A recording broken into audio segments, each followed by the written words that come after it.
Emma Miller sat quietly on the edge of her bed, staring out the window as the last hints of sunlight faded behind the trees. The house was unusually still, almost too quiet. Her uncle David, who had been both guardian and guide since her mother left, was asleep in the living room, his soft snores drifting through the hallway. For a moment, Emma felt a pang of loneliness that she had carried like a shadow for years, a quiet ache she rarely allowed herself to notice. She had spent the day running errands, checking emails, and pretending to herself that life felt ordinary.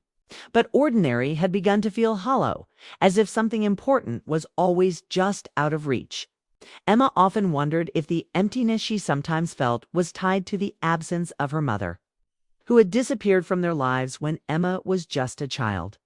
There were fragments of memories' warm embraces, a laugh that lingered in her chest, but mostly there was silence, and questions she didn't know how to ask. That night, as she moved through the dimly lit living room to turn off the TV, something on the coffee table caught her eye.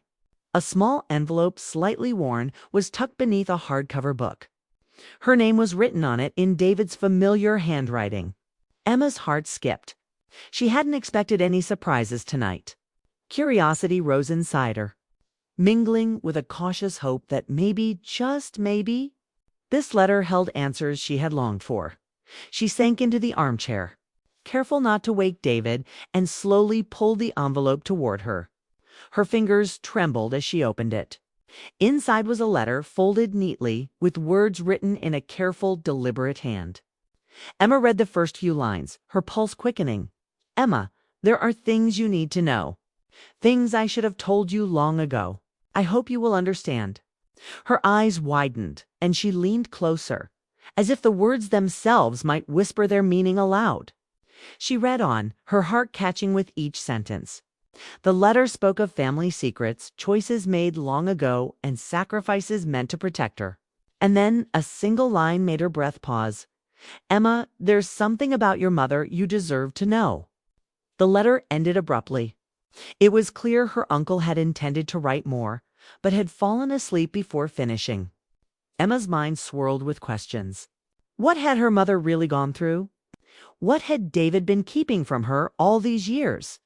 For the first time in a long time, Emma felt a mixture of fear and hope.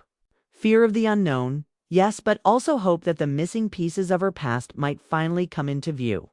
She clutched the letter to her chest, feeling the weight of years pressing down, and wondered if the answers she sought would heal her or leave her even more uncertain. She tiptoed back to her bedroom, the envelope still in her hands, and sat on the floor by the window. Outside, the world was quiet, wrapped in the soft glow of the evening. She let herself imagine the possibilities. Perhaps her mother's story wasn't one of abandonment, but one of love choices, and sacrifice, things a child rarely understands at the time. Emma hugged her knees and whispered to the empty room, "I have to know. I have to understand." And in that moment, with the house silent and the stars beginning to sparkle above, a sense of determination settled over her.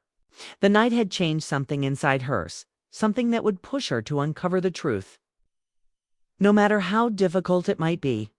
Little did she know, the secret she had just discovered would not only reveal the past, but would also reshape the way she understood love, family, and hope itself.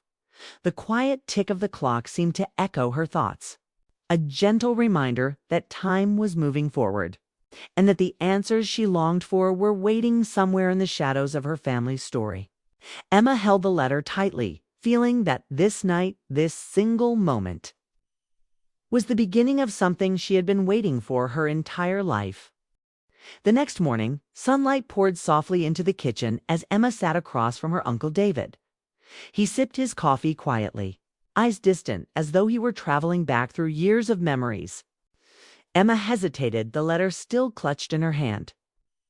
Before finally breaking the silence, "Uncle David," she said softly, "the letter. I found it last night. Why didn't you ever tell me?" David's gaze softened, and he set his mug down.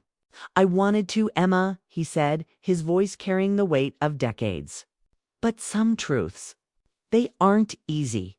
And I thought you were too young to understand back then." Emma nodded, but her curiosity burned brighter than ever. She wanted to understand, not just the words on paper, but the emotions behind them, the hidden history of her family and of her mother. David leaned back, letting the memories come to him. "Do you remember the summers we spent at the lake?" he asked. Emma smiled faintly, a warm memory surfacing. "I remember," she whispered. "You taught me how to skip stones, and you always made the best sandwiches for our picnic lunches." David chuckled softly, a sound that had always brought comfort. "You were so determined to beat me at every game, even when I let you win. Those afternoons were some of the happiest days I've known. Your mother loved those times too. She would watch us from the dock, laughing at our silly competitions." Huh? Emma's chest tightened.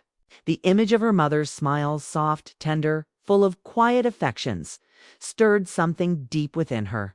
It was a smile she had longed to see again, a connection she had once felt but had been denied for so many years. There were so many moments, David continued, where we thought we were making it all work. But life, it has a way of separating people even when their hearts are in the same place. Your mother wanted to stay, but the circumstances, they were complicated. And I promised to keep her secret safe, to protect both of you. Emma's eyes glistened. She had always felt a gap, a missing thread in her story of love and family, and now she was beginning to see why. It wasn't abandonment that had driven her mother away, it was sacrifice, and a deep, enduring love she hadn't understood as a child. "I never stopped thinking about her," David admitted quietly. "Every decision I made was to shield you from pain. But I see now that some truths, the ones that come from love, need to be told eventually." Emma reached across the table, resting her hand lightly on his. "I understand," she said, "and I'm glad you finally did." For a long while, they sat in quiet companionship, the weight of the past settling gently around them. Emma thought about the letters her mother had written, the laughter by the lake, the tender moments of care and attention. It wasn't a story of loss, but of love that had been constrained by circumstance, a love that had lingered in the spaces between them, waiting to be recognized. "That closeness," Emma whispered, "it never really left, did it? Even when she wasn't here. It was in you. And in me, I guess." David smiled, eyes glistening with unshed tears. "Yes, that's exactly right. Love doesn't disappear just because someone isn't physically present. It lingers. It protects. It guides you even from afar." The morning light grew brighter, illuminating the kitchen in a gentle glow. Emma felt a sense of warmth she hadn't known in years, a realization that even in absence, bonds formed from care, trust, and devotion could endure. And though the past had kept them apart, it had also built a foundation for understanding, empathy, and hope. Emma hugged herself as she thought of her mother. The longing in her heart was still there, but now it was accompanied by a sense of closeness, a quiet reassurance that love had never truly left her. The letter, the memories, and the moments of connection all painted a picture of a family held together not by circumstance, but by the enduring power of affection, sacrifice, and unspoken devotion. As she looked at David, she realized that the past wasn't something to mourn, it was a bridge. And soon she knew she would follow it, step by step, to uncover the truths that waited at the other end. Weeks had passed since Emma had spoken with her Uncle David about the letter. Life moved forward, but the past lingered in quiet corners of her mind. Each morning she woke with a mixture of anticipation and longing, wondering if the next step would finally bring her closer to understanding the story of her mother, and, in the process, herself. It was a crisp Saturday morning when fate seemed to intervene. Emma had decided to visit the small bookstore mentioned in her mother's letters. The shop was tucked away on a side street, almost hidden, its windows filled with dusty volumes and handwritten notes. As she stepped inside, the faint scent of old pages and cedar wood filled her senses, wrapping her in a comforting nostalgia. A kind woman behind the counter smiled warmly. "You must be Emma," she said. "Your mother left a letter here for you a long time ago. I've been waiting for the right person to come." Emma's heart skipped. She took the envelope, feeling the weight of anticipation in her hands. Outside, the sunlight fell in soft rays, as if the universe itself had paused for this moment. She returned home, clutching the letter as if it were the key to her entire past. David was in the garden, trimming the small rose bushes that lined the walkway. When he looked up, their eyes met, and a strange warmth passed between them, a recognition of shared history, of moments lived and remembered, and of feelings that had quietly grown under the canopy of family, care, and unspoken devotion. Emma approached him cautiously, then held out the letter. "This is from her," she said softly. "From my mother. She wanted me to have it." David's hands trembled slightly as he took it. The morning light illuminated his face, revealing a depth of emotion Emma hadn't seen before. His eyes, usually calm and reassuring, were now filled with something raw and tender, a reflection of the past, the love that had shaped both their lives, and the hope that they could finally share it together. They read the letter together, line by line.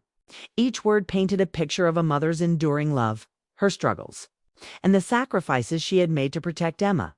And in those words, Emma and David found themselves reconnecting not just as family, but as two hearts bound by loyalty, care, and an unspoken understanding that had always existed between them.